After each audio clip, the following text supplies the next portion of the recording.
Tell us how you met Dave. I met Dave. I met Dave through Sean Dill.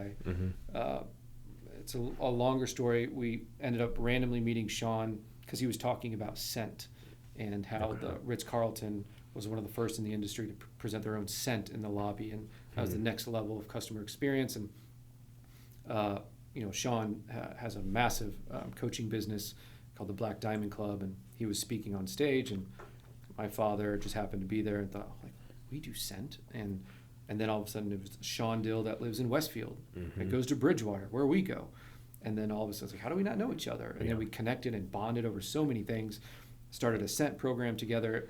And then pretty quick after it was, Sean said, hey, you need to meet David Meltzer. And that meant going to a masterminds, which was a 3-day event on a private island in BVI that was in the heart of COVID with like a massive amount of money to go be a part of this. Yeah. And is this like the Glass Onion Island? You ever seen that? No, I haven't seen that, but we went by Epstein's Island. Oh, did you? Yeah. We're going by, and the driver of the boat casually is like, well, there you go. There's Little St. James. There's Epstein. Like, yeah. That was bizarre. Man. But so obviously I went and went with my father. That's why I took a leap of faith, and that was coming off a very interesting time in my life where I lost one of my best friends in the world, my 97-year-old grandmother, who I would see 3, 4, 5 days a week for the past 10 years of my life. And I kind of had a moment where, I told you unapologetic was my word. And that's because I had a moment with her where I could tell that she said goodbye. And I told my wife, I even started crying in the car. And COVID killed retail and restaurant 80%. So I was also going through that. And so the wife was like, okay, calm down. She's 97. Yeah. I've been worried that she's going to pass away for 30r years.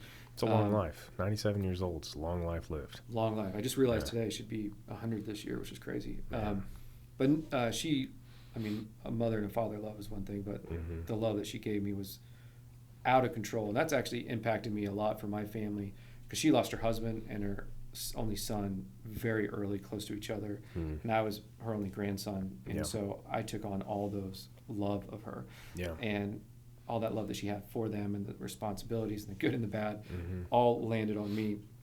But anyway, I just had a moment where I just felt God was telling me, like, she just said goodbye.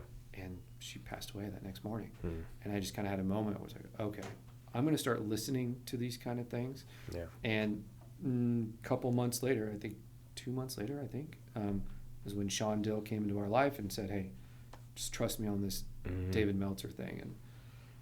And we did. And I could never have predicted what that would have done for me. The people in the Black Diamond Club that have become friends, business partners, mentors, and then to be a part of a network in a world like David Meltzer and his incredible team. Pretty exciting. Is extremely exciting. I'm so blessed. I'm extremely thankful. And I've learned more from them than I could have ever thought. Sean's got a coaching weekend going on right now, and every person in that room I'm jealous of, and I know that they're in the right space. I mean, I did business going to school, networking, entrepreneurship stuff. We've all done that stuff, and I feel like I've just in the past 3 years, even though I was vice president of the Young Entrepreneurship Association down at IU, I felt like I had that down. But again, Dave taught me I'm not even getting mentored by anybody. What are you doing? And so they've really helped me take that to the next level as well. That's cool. So I'm very, very thankful. But that's how I met Dave, on a private island in the BVI, and it was just over the top. That's awesome. Emotional, overwhelming, and so many of the people that were on that island with us are extremely dear friends of mine to this day. Yeah. That's good. Yeah, awesome. Who have been the most influential couple of people on your development? As a man, as a father, businessman, whatever you want to take that. There's no doubt it starts with my grandfather and my father, and most of that stuff was early in life with things, how you treat people. What I now know is perspective, but what they used to say is life is 10% what happens to you and 90% how you react to it. But my development, especially going through the move, to West Lafayette. To West Lafayette.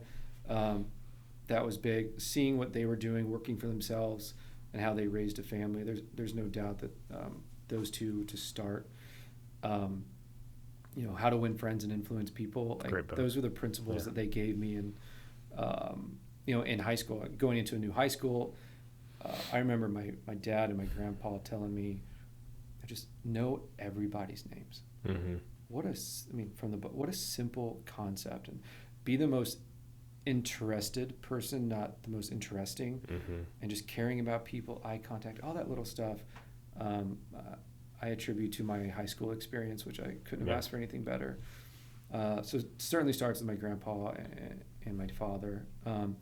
My grandma, I just talked about it. The amount of love and the relationship that we had is, again, you can't take anything away from a mother and father, especially when you're on this end of it. But that is extremely impactful to me and everything I do with my family and everything. And I would put those three people at the top of the list for sure. Now, there's no doubt that there's certainly books and individuals that have taught me a lot or come in and out of my life. And Sean Dill and David Meltzer right now would be those people in my life that they're helping me take so many principles that I knew, but it's like I was in elementary school still, and it was kind of like hey, here's the graduate school version of this.